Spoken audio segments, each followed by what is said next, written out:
Alright everyone, it's time for a little extra video here. Time for some crowd participation from the clankers, potentially. There will be a link in the description and pinned down below if you're watching this video on YouTube to the live tweet, because there are a bunch of leftoids there that don't understand civics, they don't understand the Constitution. A good time had by all. I'll also link in the description to the archive page in case they take it down, because sometimes when leftoids get criticized too much, they rage.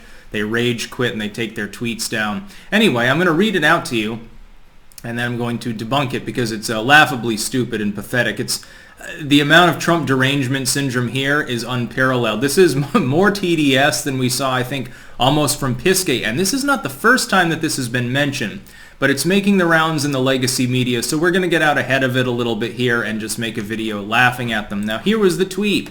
This is from SV Date, and let me see actually here. Yeah, this is the White House correspondent at Huffpo, so amplifying his own pathetic work there. New, a Reconstruction era law lets 6 states, including North Carolina, Florida, and Georgia, competitive states, that's the meaning there of highlighting them, back into the Union on the condition they keep insurrectionists from holding office. Now that law could keep Trump off the 2024 ballot should he run. Firstly, that might keep him off the ballot in those states. A write-in campaign would circumvent this, especially in Florida where a write-in for Trump would presumably beat Joe Biden. There's a reason why this wouldn't take effect. What is being referred to is the Section 3 of the 14th Amendment. Now this amendment and section provided that people who had been found guilty of insurrection, of plotting against the U.S., giving aid and comfort to its enemies, could not seek federal office. They could seek state office. Of course, then the state, with the rogue governor, etc., would be kicked back out temporarily from participation in the election. The problem is that Trump was never found guilty of treason, sedition, or insurrection. I'm seeing a lot of people there, well, he was impeached for insurrection. He was impeached by the House. Ergo, he's not eligible to run in these states. They can't have him on the ballot. Well, that's not true. This is not a proper legal proceeding. When we look at the application of that amendment in the Reconstruction period, when we look at what actually happened, we find that people who were members of the Confederacy, who had engaged in combat, especially at the higher levels, I don't think they applied it routinely to people who had been effectively drafted in. They would seek office sometimes in the state. In some cases, I think with Georgia several times, they dropped in and out of the ability to participate in the elections, and this goes away after the Reconstruction period. By the time that the end of the 19th century approaches, that era is done, and the application is a moot point. And that has to do with the Civil War. Now, you could have an insurrection now, but there are several problems. Here's the stumbling blocks. The first problem is that when the House impeaches someone, it is effectively saying that they are making a charge. So they charge, effectively, Trump with insurrection. The first problem is he was acquitted by the Senate. So that's effectively a not guilty verdict, which means that Section 3 is not triggered. Number 2, the House, and even the Senate, indeed, are not a legal edifice. That is not a court of law that's finding someone guilty of treason. Not sure whether the application would be different. It's not a military tribunal. Keep in mind, in the wake of the Civil War, a lot of the legal proceedings, John Wilkes Booth is a great example after killing Lincoln, a lot of that was handled by military tribunals. Indeed, to the point where basic constitutional rights for people that were still citizens of the U.S. but had been engaged in what they conceived of as treason were not even given proper civilian trials. There was a raging debate at the time about this. So those are two of the problems. He was acquitted. You don't have even a legal case. The third problem is that you haven't established that there was an insurrection at the White House. Right now you have several people from the Oath Keepers charged with insurrection. There are further problems legally. Firstly, you'd have to attribute Trump's speech or actions to causing that event in order to link him to it, even if you found that there was an insurrection.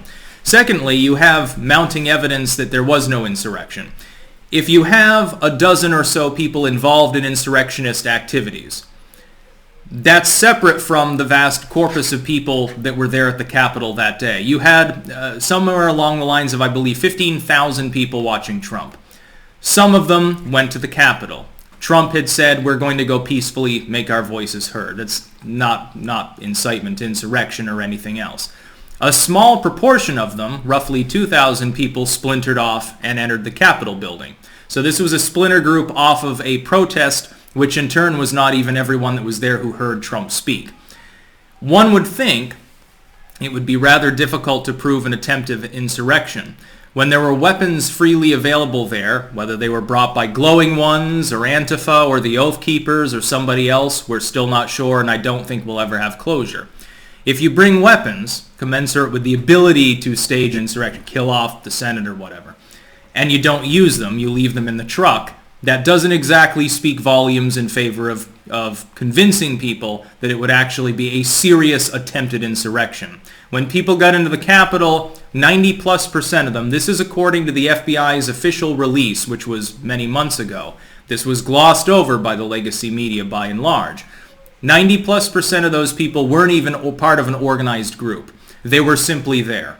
Most of them took selfies. None of these people have been charged with sedition, treason, etc. You've got a handful of people that a grand jury has now charged from the Oath Keepers, but that's again a charge. It's not a conviction. Unless they're convicted, you don't have one person who committed insurrection at that particular event. I am doubtful whether they will actually be found guilty, specifically because if the weapons were theirs, they can say, look, I had body armor, I had the AR-15, I had the smoke bombs and stuff. I left it all in the car. All I wanted to do was mill about the Capitol. I was angry, but all I wanted to do was be there. And they can blame it on Trump if they want to. Well, I thought he was taking care of things.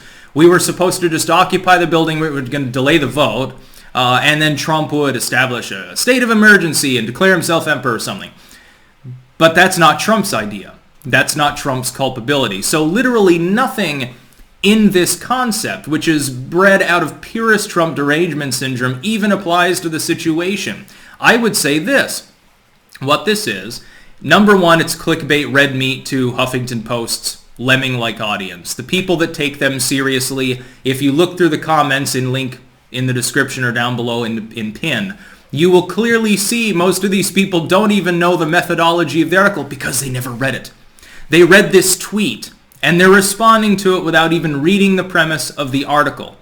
The fact is that it doesn't apply. Trump did not commit insurrection. He did not whip people up into an insurrectionist frenzy. A proper reading of what he said, if every time you said fight like hell, you were inciting people, Maxine Waters would be in a prison right now. Nancy Pelosi would be in a prison right now. Half of Congress would be in prison right now. Virtually nobody doesn't use that kind of hyperbolic language situationally when they are upset. This is it's police, courts of law, all around the country. Someone says something in a moment of anger and makes what could be construed of as a threat if it were serious, but they don't get charged or they don't get found guilty. Why? Because it wasn't credible. I get really, really angry and I'm like, oh, fuck, I'm going to nuke your house. I'm threatening with you with violence. Is it a credible threat? No. If I say in my videos, we have to fight like hell for our republic and make these leftists pay, you could construe that as saying, hey, I want you to go do violent things to leftists. Let's say one of my fans then goes out and shoots a leftist. Am I culpable? No. They might investigate it. The legacy media would probably report on that. Oh, these violent right-wing extremists, this Sticks Hexenhammer fellow caused one of his clanker fans to go and shoot a poor, helpless Marxist.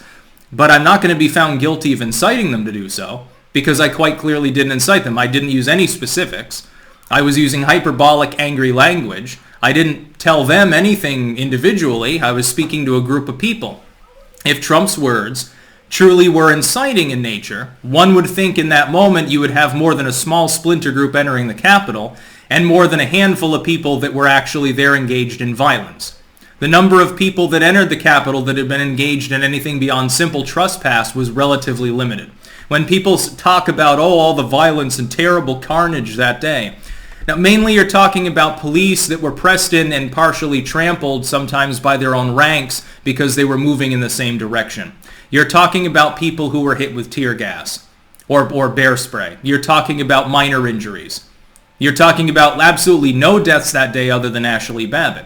It wasn't particularly violent, certainly pales in comparison to the BLM riots that you saw the prior year, certainly pales into comparison from the attack on the White House, actually, during the Kavanaugh era. Need I remind people that months before, when Kavanaugh was up for a vote, BLM thugs and other leftoids entered the Senate. They forced their way into the Senate chambers and occupied the building to try to prevent a vote. Does that mean they're insurrectionists and that the Democrats that cheered them on are now ineligible to be in their office? No. They didn't tell them to do that. They didn't force anyone. They didn't openly and explicitly encourage anyone. And the threat of violence wasn't credible. Donald Trump cannot be precluded from being on the ballot in a half a dozen southern states, or indeed anywhere else, merely because Joy Reid or the Huffington Post says he's an insurrectionist. That's a legal definition. You have to find him guilty. But the Senate already acquitted him. The House that impeached him, that's meaningless, number one, and number two was stacked with Democrats. What the hell do you expect? So it just completely falls through. So yeah, have a good time. For those of you still using Twitter, recruit others and let the clanking begin, I suppose, because a good time will be had by all ratioing their stupid, moronic post that's not really based in reality at all. That's about all. Peace out.